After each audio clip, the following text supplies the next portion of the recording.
Conservatorio de Música y Bellas Artes del Sur, Combas. Ahí sí, ahora me hago la presentación oficial, comenzamos a grabar. Bienvenidos a esta clase, nueva clase, primera de agosto, ¿no? Segunda de agosto ya.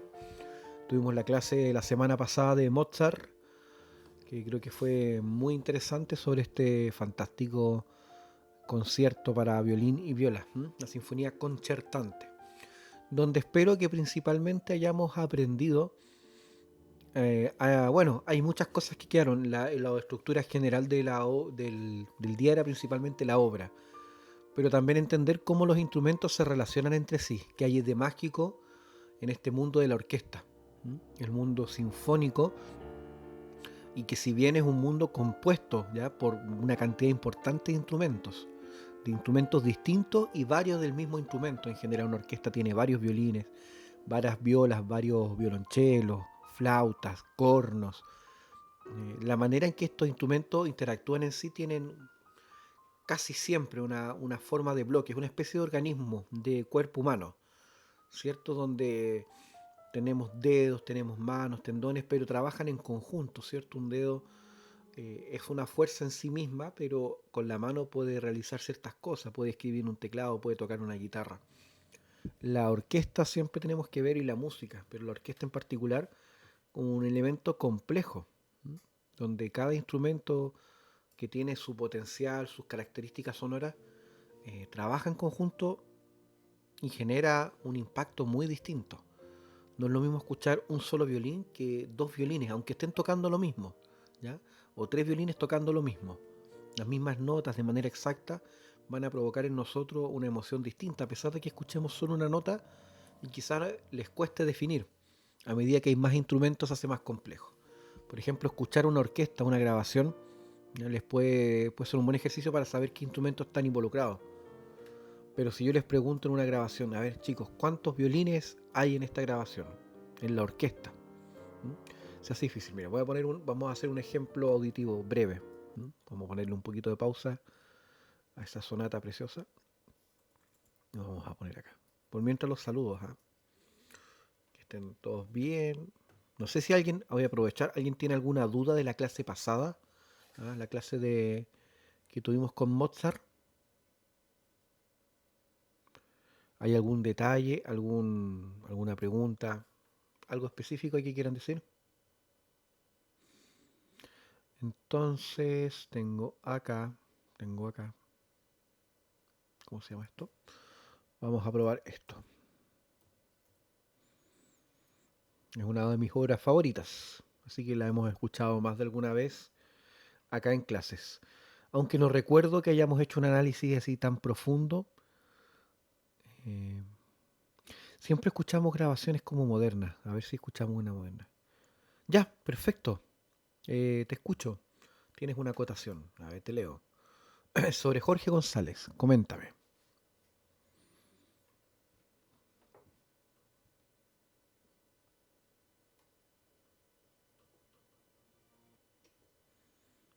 Puedes escribirla, pero puedes leerla. La clase pasada alguien preguntó si era considerado un poeta. Correcto. Estoy leyendo lo que escribe para que los que ven después el video entiendan de lo que hablamos. ¿Mm? En el video no aparece el chat después.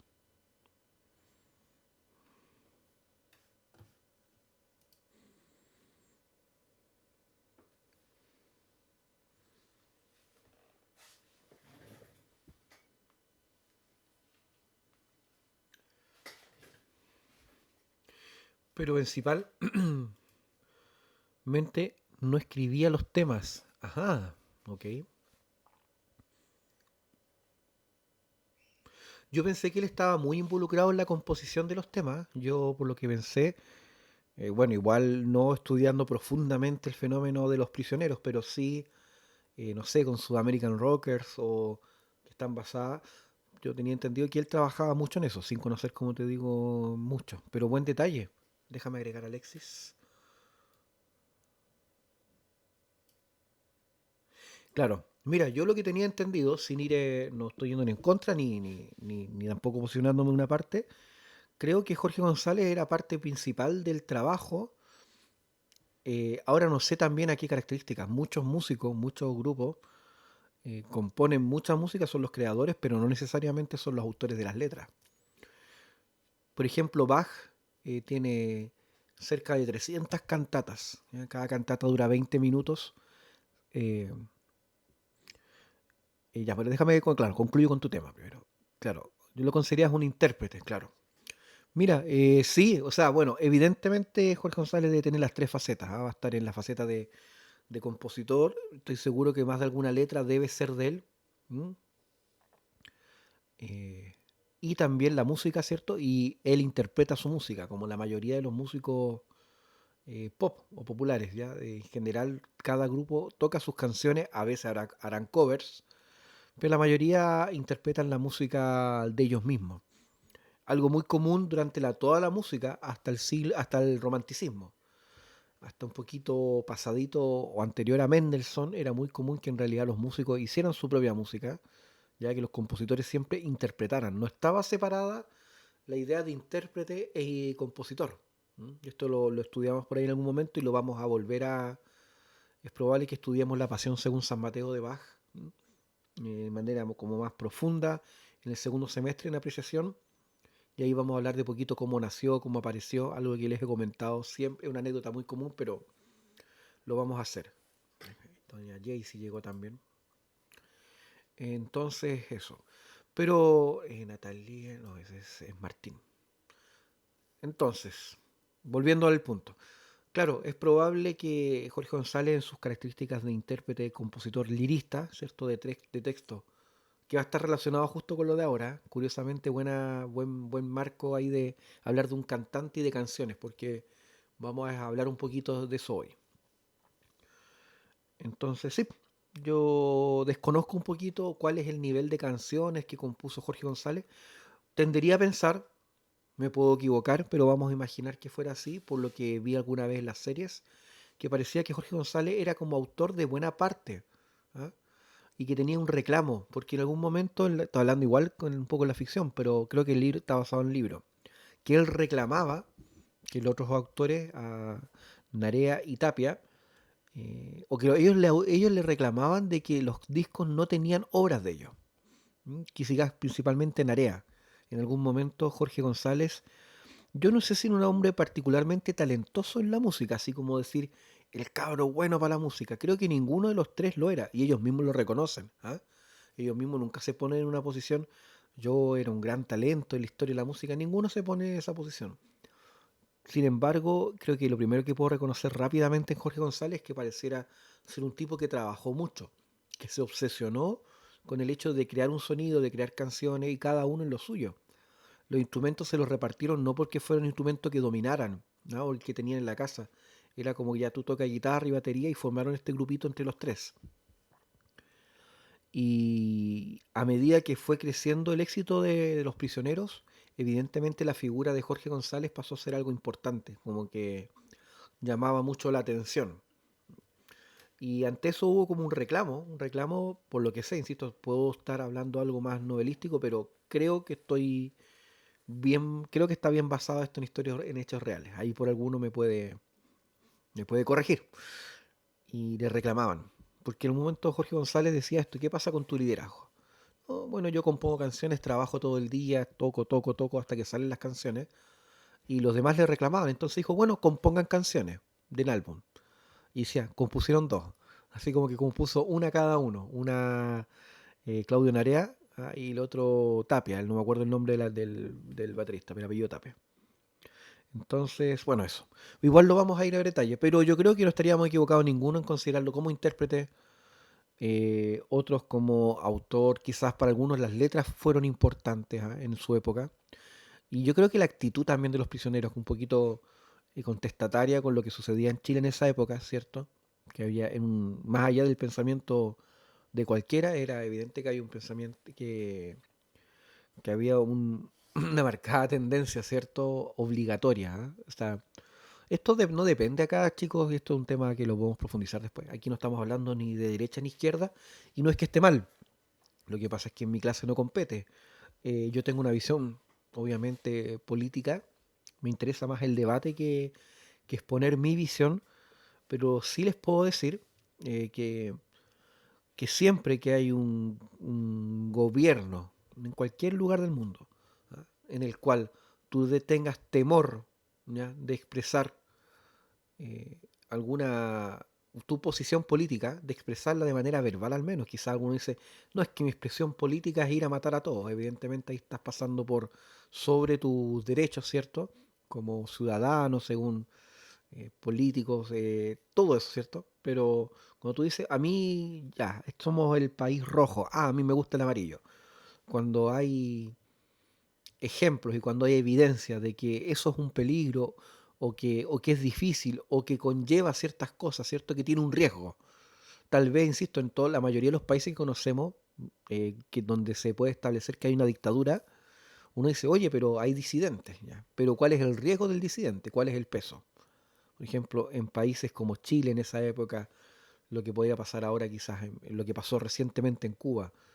Claro, tú puedes hacer disidencia, tú puedes decir algo, pero tiene un costo, ¿no? Tú te puedes parar en un medio importante, en un medio masivo de comunicación, tienes el derecho a decir, señor presidente o señor primer ministro, usted está profundamente equivocado, tienes la posibilidad de hacer eso y caminar tranquilo después. Entonces, en esa época, claramente, eso no se podía hacer. O fue la apertura de eso. Y en ese sentido, esa imagen que dieron los prisioneros fue valiente. Eso no tiene un valor artístico para mí, en particular. Ser valiente tiene un valor humano, social, per se artístico, me gusta medirlo con otro. Y yo creo que los prisioneros juntaron todo eso. Hicieron una música que no necesariamente tenía que ser espectacular, porque ninguno era un virtuoso de su instrumento, pero tú escuchas una canción y no la olvidas más. Es uno de los misterios de la música, ¿no? Podrás tener gente trabajando, estudiando concienzudamente. ¿Ya? Puede que yo domine la teoría, la armonía, la música, las letras, sea un gran poeta, toque varios instrumentos y componga una canción y nadie la va a escuchar nunca. ¿Ah? Y no va a significar nada para nadie. Puedo hacerla perfecta con un montón de detalles. Yo creo que el aspecto más criticado de los prisioneros es el aspecto que tú mencionas ahí como lo del intérprete, no el hecho de que no hagan su música, porque en esa época tú tenías que hacer tu propia música, no usabas un computador para hacerla, como hoy día se puede hacer. Pero la crítica que generalmente escucha al prisionero es que no son buenos, de que no son buenos músicos, ¿ah? Que la batería es muy normalita ahí, si no decir mediocre, ¿ah? Muy nivel, que la guitarra también, que Jorge González no es un gran cantante, pero tú escuchas los temas y ahí están, ¿ya? Otro grupo que podría ser considerado muy parecido era Nirvana. Pasó lo mismo en otra época con otro fenómeno con Nirvana. Nirvana era un grupo de canciones de 3 4 acordes y muy criticado, y ahí está Nirvana, ¿no? En el cielo de los grupos musicales y es extremadamente bien ganado. Ojo, no estoy hablando de que me guste un grupo o no me guste, estoy tratando de ser lo más específico posible. Efectivamente, yo si pudiera tener si tengo disco de Nirvana y tengo Los Prisioneros, los escucho y los admiro. Ya, no estoy hablando de esto. Estamos hablando de una estructura musical donde en general hay una meritocracia muy marcada. ¿Mm? Así que eso. Pero es un tema muy interesante y no me quiero salir tanto de esto. Vamos a ponerle de título en vez de mostrar esta clase, le vamos a poner el dilema de los prisioneros, claro, y la interpretación. Vamos a irnos por ahí. Ya vamos a entrar en detalle. Así que eso, vamos a trabajar un poquito. Les voy a pedir que presten harta atención, que escuchen con oído y que me puedan decir cosas de esta obra. Es una obra muy conocida, extremadamente conocida. La hemos escuchado en clases, pero me gustaría que tomaran en cuenta, sobre todo los que no la conocen, y que me dijeran que van escuchando. Lo pueden escribir en el chat. Me interesa tener por escrito que manifiesten qué instrumentos escuchan. ¿Qué me pueden decir lo que estamos? Y no me interesa el nombre de la obra, si ustedes lo saben bien, sino que qué están escuchando. Violines, violonchelos, cuánto, ¿ah? Oboes, flautas, trompetas, piano. Presten atención.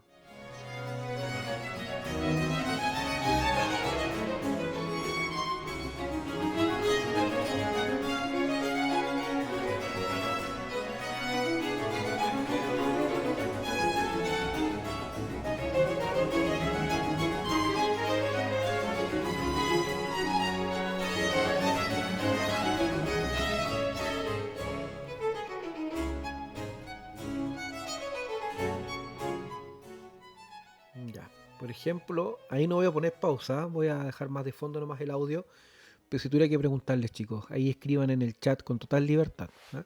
¿Qué escucha cada uno? ¿Qué me podrían decir de lo que está sonando? ¿Qué instrumento?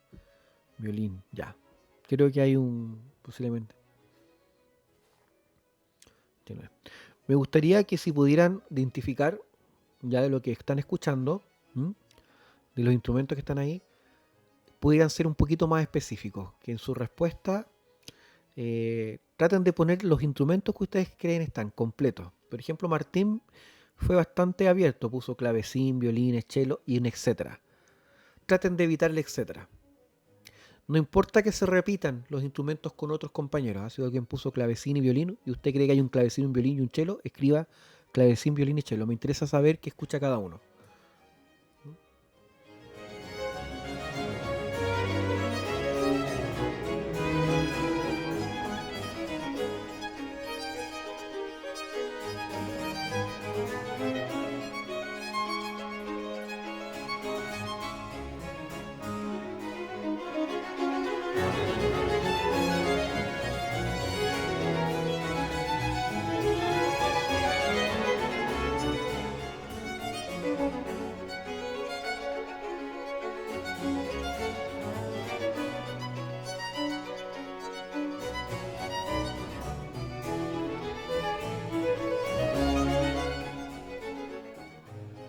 Ya, voy a volver.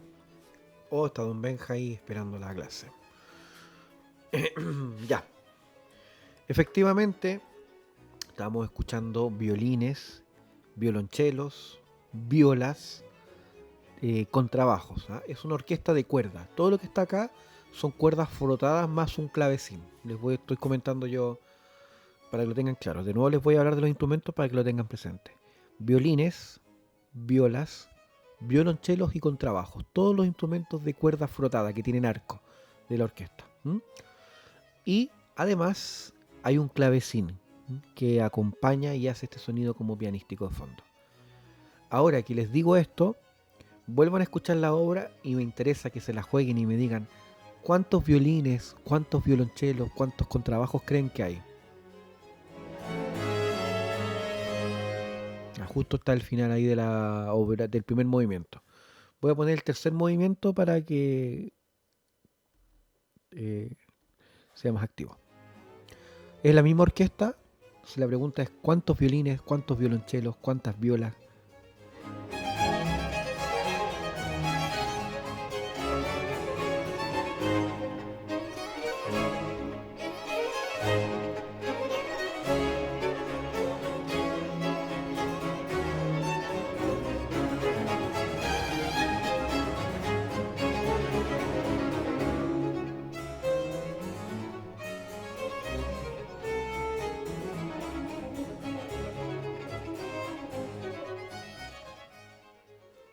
Ya, está difícil, ¿cierto?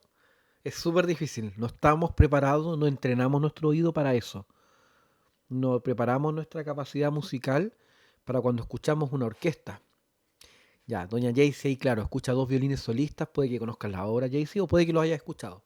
Perfectamente son válidas las dos. No estoy en el debate de aquello, sino lo que refiero, ya están esos dos violines solistas. ¿Cuántos hay en el cello? ¿Cuántos hay en el contrabajo? Es un ejercicio extremadamente difícil. Imagínense si le hago escuchar una sinfonía de Beethoven por una orquesta filarmónica de Chile, ¿ah? O la orquesta de Valdivia, de cámara. Y si ustedes no están viendo el video y les pregunto, a ver chicos, ¿cuántos violas hay en esa orquesta? Es una es un ejercicio auditivo brutal. ¿Ya? Y yo no conozco personas personalmente y también así como míticas que tienen oídos extremadamente desarrollados. Pero ni siquiera ellos me parece que hacen el ejercicio de poder captar bien cuántos instrumentos hay. Hay que tener una experiencia demasiado amplia y un repertorio muy conocido como para poder medir en parámetros, en esta sinfónica, hay 14 primeros violines, hay 10 segundos, hay una sección de 8 violas, ¿ah? Hay 10 violonchelos, 5 contrabajos. Quizás hay un sexto contrabajo. No pretendería jamás pedir que alguien haga algo como eso, que entienda de esa forma. Claro, a la hora de nosotros ver el video, ya, a la hora de nosotros ver la música, podemos tener una idea súper clara porque está en la imagen.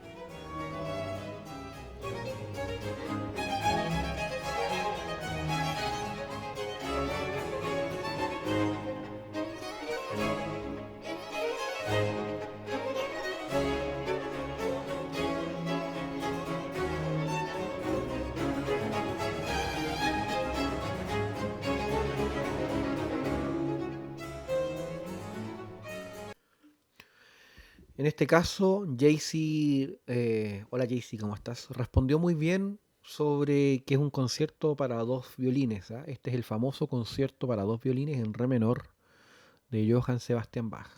Le contaba más de alguno por ahí. Creo que es mi obra favorita de la historia de la música. Sí. Mi obra, eh, constantemente voy pensando que una obra que escucho es como mi favorita o mi nueva favorita, las que estudio en guitarra, obras sinfónicas. Pero por esta obra es que yo estudié música. Y esa historia la he contado un par de veces y no la vamos a repetir ahora. Algún día lo haremos. Lo que sí es que, claro, quien conoce la obra dice obra solista, dos violines. Pero la obra de Bach no pide en específico cuántos violonchelos tienen que ser, cuántas violas tienen que ser, cuántos contrabajos. Déjeme ver si tengo acá a mano. Mira, acá tengo la partitura del concierto. Tengo la partitura, ahí se ve. Entonces, fíjense, concierto para dos violines, el tercero.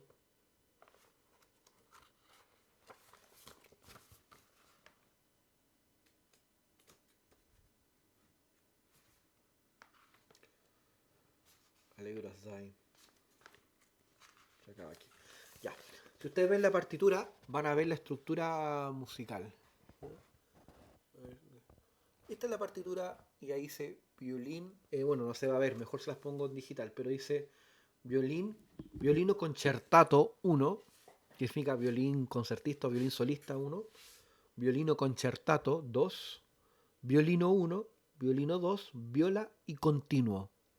Son 6 partituras, son 6 pentagramas. ¿Eh? Son 6 partes. Si la acerco ahí, pucha, con la luz no se ve muy bien, chicos, pero créanle al profe.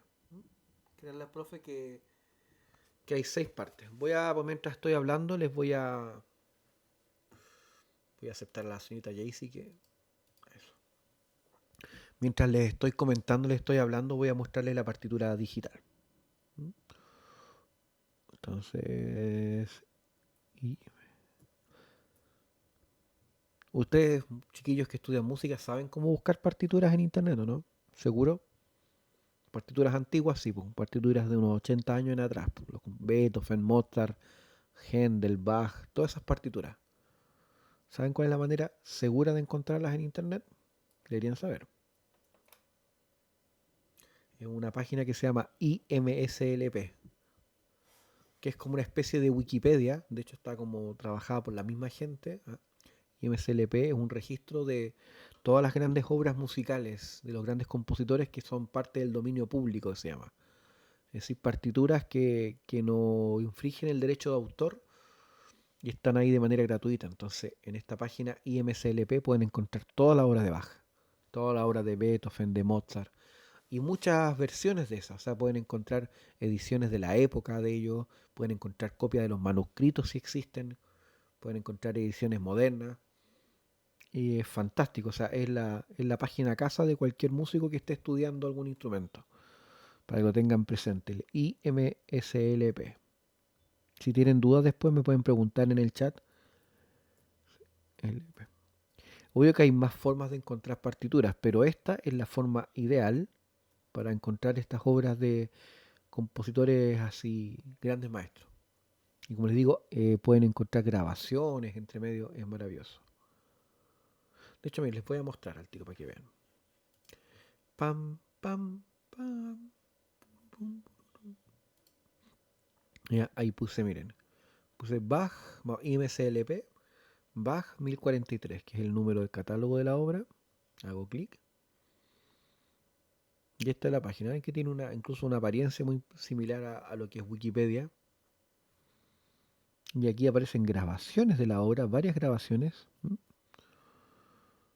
aparecen los archivos MIDI que son sintetizados en audio electrónico. Estos pueden ser pasados a partitura, si ustedes tienen el software correspondiente, y luego de las grabaciones aparecen las partituras.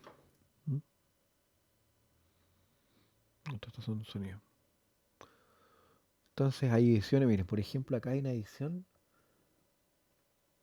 miren qué maravilla esto, la partitura completa, nunca había visto esta edición, ¿ah? Del siglo XVIII, o sea, del año 1700. Hagamos clic en esta para poder verla. Cuando uno está viendo la partitura, te hace leer acá un texto o firmar, por así decir, un texto que va a decir que tú no vas a hacer un mal uso de las partituras, que entiendes que se llama eso. Lo voy a anotar en el chat, querido Maxi, ¿ya? Me están preguntando ahí para que lo vean bien. En el chat voy a poner las letras, son I, M, S, L, P. Ahí está. Ustedes pongan en Google o pongan imslp.org,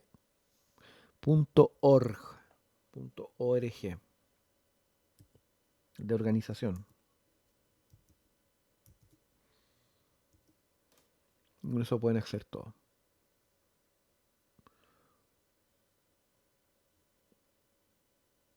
Ya, ahí se abrió la partitura y miren, esta edición del concierto debe ser muy especial, yo no la conozco.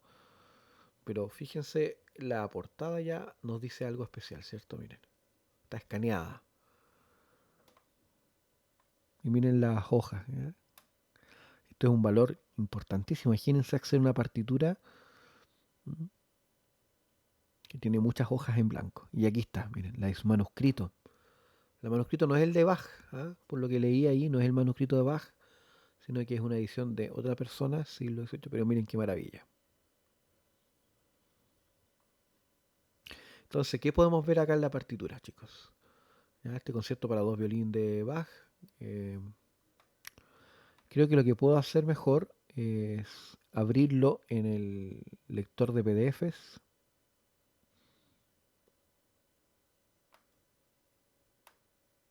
No, somos sin colores, nada que ver.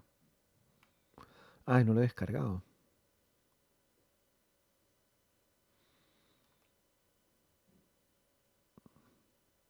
Dame un segundito y lo vamos a ver así en condiciones ideales. Ya.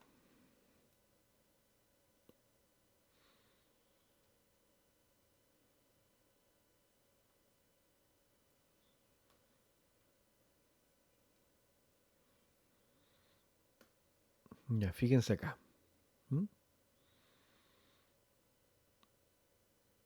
Y acá está escrito tal cual posiblemente fue la primera edición. Dice violín 1, violín concertato 1, o sea, violín solista 1, violín número 2, que es lo que decía Jaycee, una obra para dos violines solistas. Y acá salen los otros instrumentos, al que se ve bien. Violín 1, violín 2, viola y bajo. O sea, cello y bajo, perdón. Entonces, algo muy sorprendente. El bajo, está bien, es viola y bajo. Violonchelos y contrabajos hacen lo mismo. Y fíjense qué interesante, la partitura, ¿ven los numeritos o no?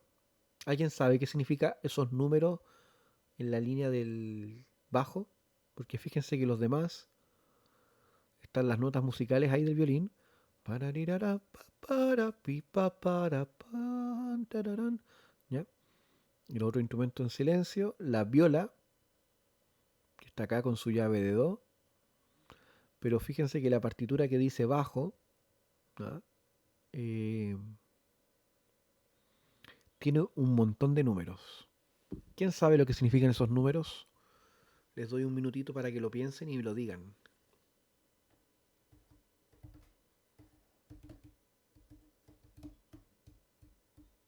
Sí, son para el clavecín. Muy bien, claro, el clavecín. ¿Y sabes qué función cumplen para el clavecinista, Jaycee, no? ¿Qué significa que vea esos números el clavecinista?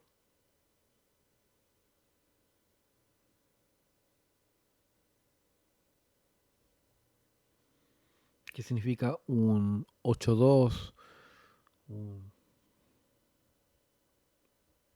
6-4.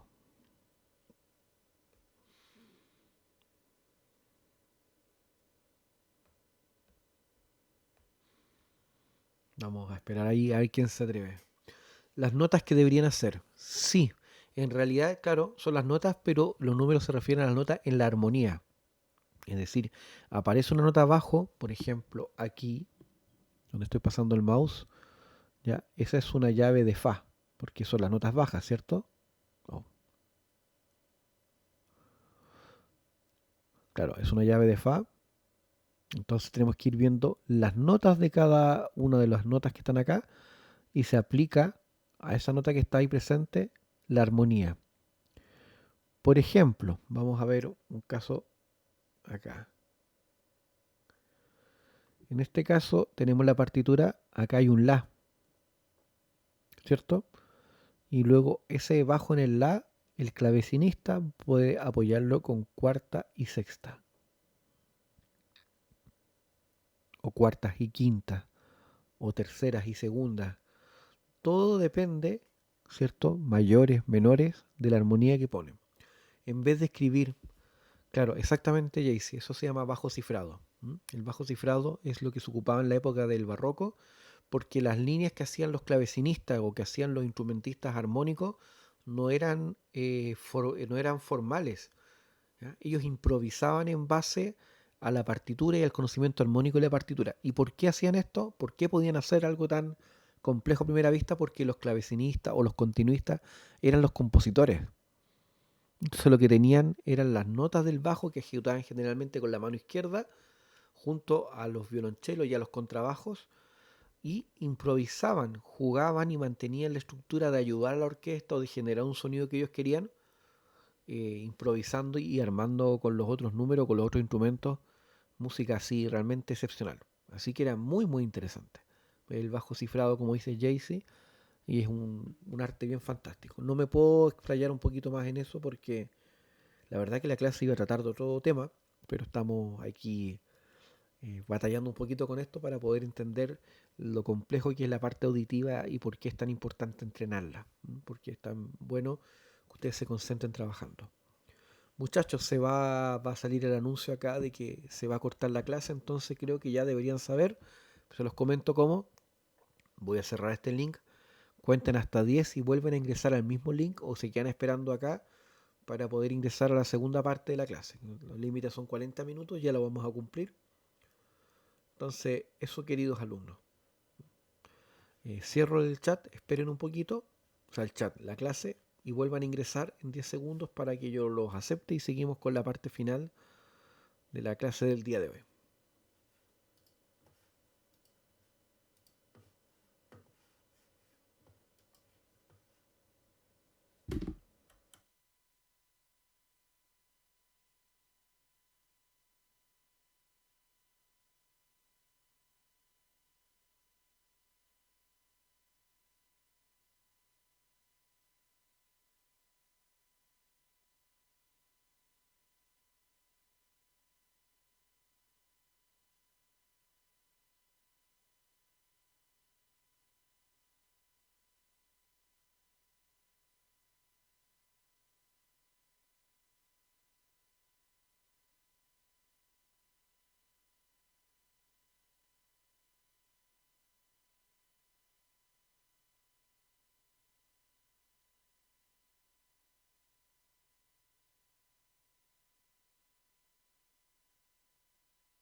Ya chicos, han vuelto. Bienvenidos. Creo que falta alguno por ahí. Está don Martín. Están todos. No, hay un poquito, un grupo pequeño. ¿Eh? Creo que Pauli y Benjamín Paredes han tenido problemas para ingresar por el internet, me dijeron, pero bueno, después pueden ver la grabación de esta clase. Ya muchachos, para terminar este tema, que insisto no iba a ser el tema a tratar de manera así tan compleja, lo que quiero decir es que la partitura nos entrega una información de los instrumentos y la tímbrica que debería sonar, pero en las orquestas cuando nosotros escuchamos estos conciertos y cuando los disfrutamos, a la larga después nos topamos con algo distinto, ¿ya? Las orquestas son un elemento como mínimo algo más complejo. Fíjense en esta orquesta de distribución como barroca, una orquesta de cámara, y la diferencia. Vamos a escuchar un poco.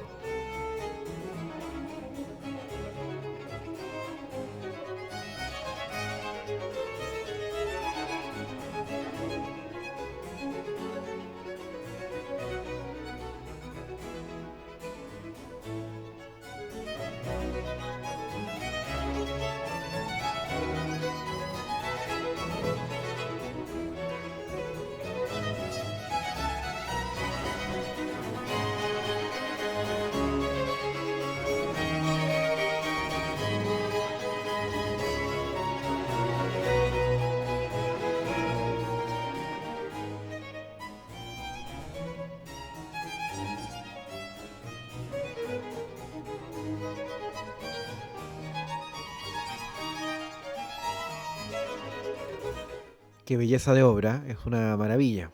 Entonces acá podemos ver estos dos violines solistas que decían los violinos concertato. Podemos ver dos violonchelos con un contrabajo y el clavecín. Ah, pero ese no es un contrabajo. ¿Alguien sabe qué instrumento es ese? A ver qué dicen los muchachos. ¿Qué dice el público? Alguna vez hemos hablado de esto. Pero me gusta preguntarles porque es una forma más interesante que al hecho de que yo esté dando información todo el rato, yo respondiendo diciendo esto es esto, esto es lo otro. ¿Mm? Ah, no están viendo, perdón, ahí se... Yo estaba ahí alucinando que ustedes estaban viendo, lo siento chicos, me pilló un rato la tecnología. Estamos viendo acá atrás la versión, vamos a ir un poquito más atrás. ¿Está la orquesta barroca ahí?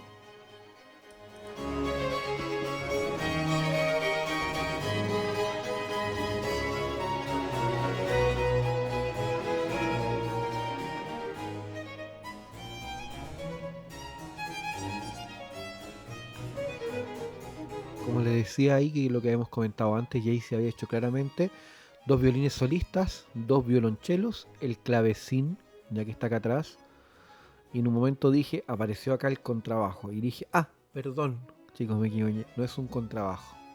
Entonces, la pregunta ese, la pregunta de trivia, ¿qué instrumento es el que está ahí? Es un pariente del contrabajo, ¿ah? Esa, cumple las funciones de contrabajo, pero tiene una diferencia importante, muy visual ahí.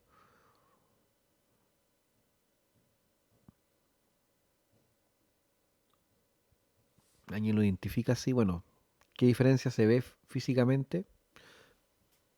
Me voy a salir un poco para que no se desconcentren. Siento que no me cuesta nada decirles. Muy bien, Martín. Muy bien. Bueno, casi muy bien, así como dicen. Violones.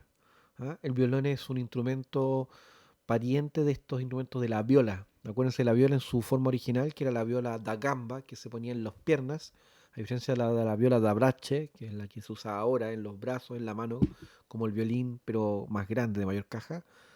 Y estaban los violas de gamba, y luego aparecieron unas violas más pequeñitas que a medida que se fueron achicando terminó siendo una llamada violín, así como una viola pequeña, ¿ya? Así como cuando dices pequeño, pequeñín, así tiendo, violín, es una viola de menor tamaño y que se usan los brazos, y también una viola que apareció mucho más grande, un instrumento que tenía esta estructura de tener trastes.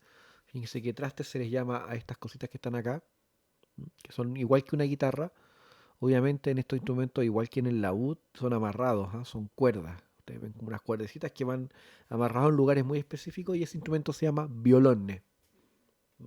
Muy bien, Martín, ahí. No importa que no te hayas acordado exactamente, pero sabías lo que era.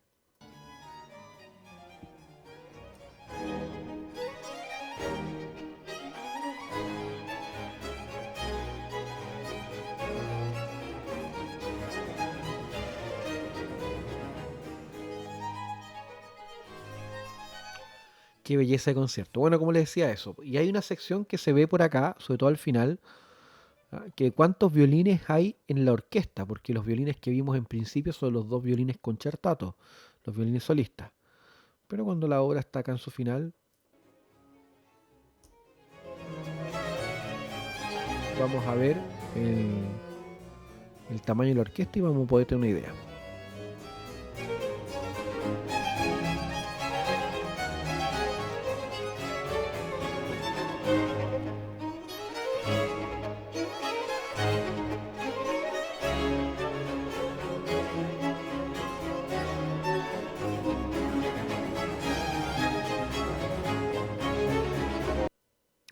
Ya, fíjense ahí. ¿Ya? Una sección muy interesante de instrumentistas.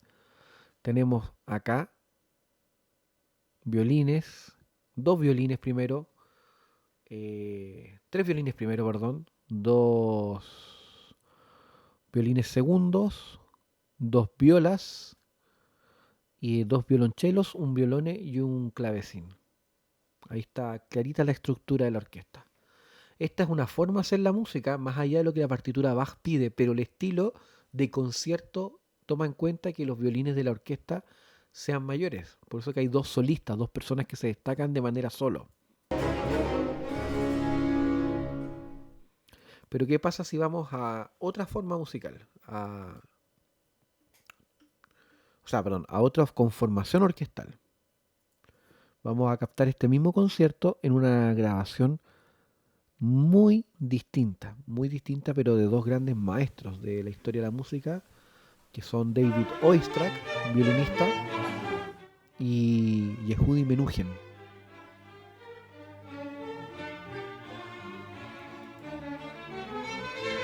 Ese es David Oistrakh y el de acá Menuhin. Bueno, David Oistrakh, uno de los grandes, quizás el más grande violinista de la historia, y este por ahí, ya, también un tremendo músico.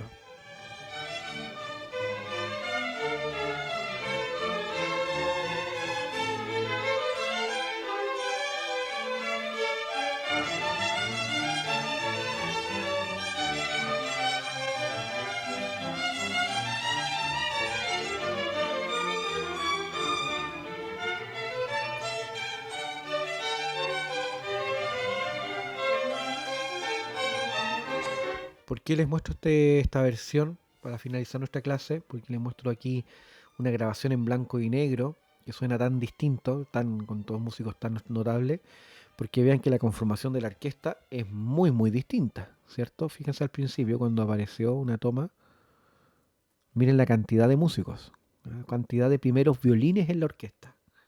Acá se puede ver un pequeño marco, no sé si acá, miren, otra imagen. Yo sé que la calidad no es la mejor, pero miren la cantidad de contrabajos atrás. Violonchelos, violas, violines segundo y violines primero. Este es el tercer movimiento el que viene acá. Haciendo la pausa. ¿Y por qué es más correcta una versión que la otra? Probablemente la versión con menos instrumentistas se parece más a la versión que se hizo en la época de Bach, ¿ya? Esto corresponde más a la tradición orquestal del siglo XX, el hecho de unas orquestas que sean cada vez más grandes, con mucha sonoridad. Fíjese que acá la ausencia del clavecín como directora o continuo, hay un director de orquesta a la usanza tradicional, un tipo con ¿cómo se llama? ¿Cómo se puede olvidar el nombre? Con el baton, la batuta. Imagínense el nombre de mi canal.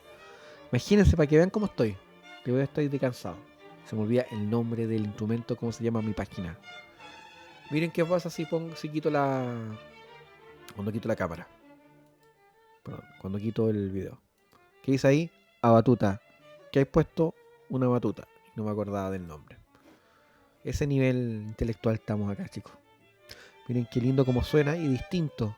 Más lento, más reposado, con mucho más peso el sonido.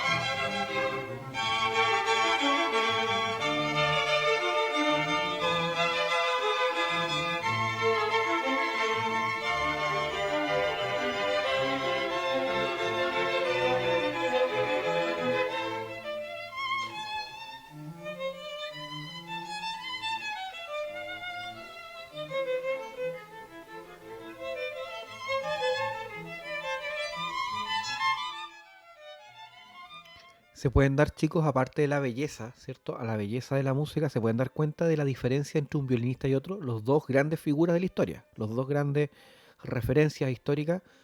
Notan la diferencia entre el sonido de un violinista y otro, más allá de que tengan distintos violines. Evidentemente, son técnicas y formas de interpretar la música muy distintas.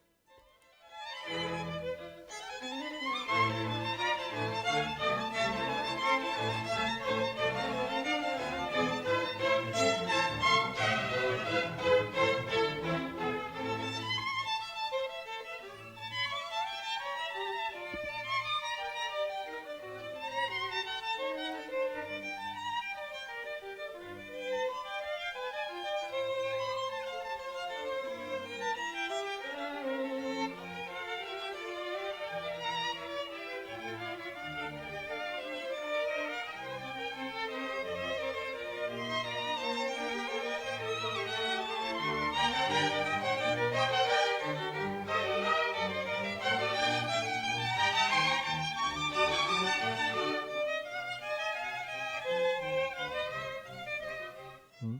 Bueno, es una de las obras más bellas, como les digo, concierto para dos violines de Johann Sebastian Bach, concierto en re menor, 1043. Y para mí siempre es un agrado hablar un poquito, escuchar él y tenerlo presente. Muchachos, vamos a continuar, por supuesto, con nuestra clase en la siguiente hora. Yo no sé si tienen alguna consulta que hacer, alguna pregunta. Vamos a introducirnos en el tema más directamente, aunque por supuesto que tuvimos clase y hablamos de cosas muy importantes, pero el objetivo de esta clase es introducirnos un poquito en ciertos valores de un gran compositor llamado Franz Schubert. Ya nos queda un poco claro de lo que significa entrenar un oído, y si bien yo no le estoy pidiendo y no es quizás tan relevante saber cuántos violines, cuántos chelos hay en una orquesta, en un tutti, no en los solistas solamente, sino que en el conjunto, el hecho de poder entender una grabación o entender como sonido, como fenómeno sonido, la diferencia entre un solista y la interacción de la orquesta pasa a ser algo muy importante para ustedes como entrenamiento. No se le trata de lo que puedan lograr hoy en día, sino de el hecho de estar atentamente escuchando, de ser conscientes a la hora de hacer música o de escuchar música, y eso obviamente les da más herramientas para ser mejores compositores. Así que eso, chicos, si no hay alguna una pregunta, escuchamos este final.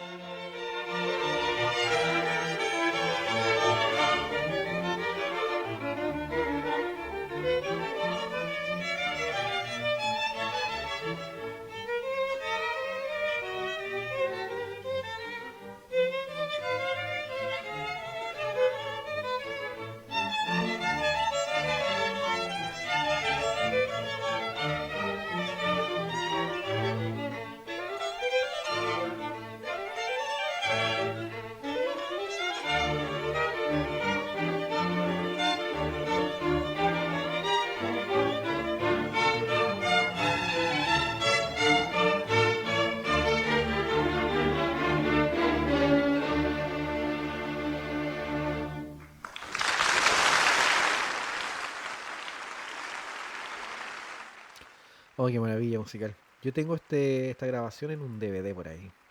Me lo compré hace un tiempo. Y cuando dije, ¿qué? Concierto de Bach, mi concierto favorito, tocado por Menuhin, por Oistrakh. No puede ser. Y sí, es precioso.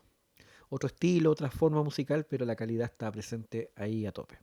Bueno, muchachos, como nos llegaron preguntas, eh, eso, vamos a hacer esta pequeña pausa, ¿ya? De 5 o 6 minutitos para que aparezcan los alumnos de segundo de nuestra clase de teoría, bueno, de apreciación musical, donde vamos a trabajar, como les digo, la música orquestal y Franz Schubert, ¿eh? Desde el lead un poquito más hacia adelante, para entender algunos aspectos que me parecen muy importantes de la música.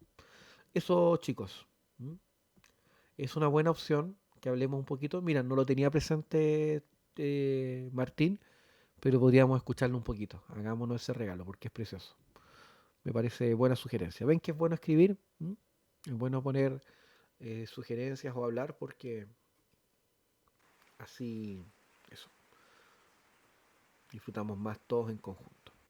Ya muchachos, los dejo un ratito con este video aquí de fondo y les recomiendo vayan al baño, tomen un vasito de agua, coman algo rapidito para que estén con toda la energía en esta clase de segundo. ¿Mm?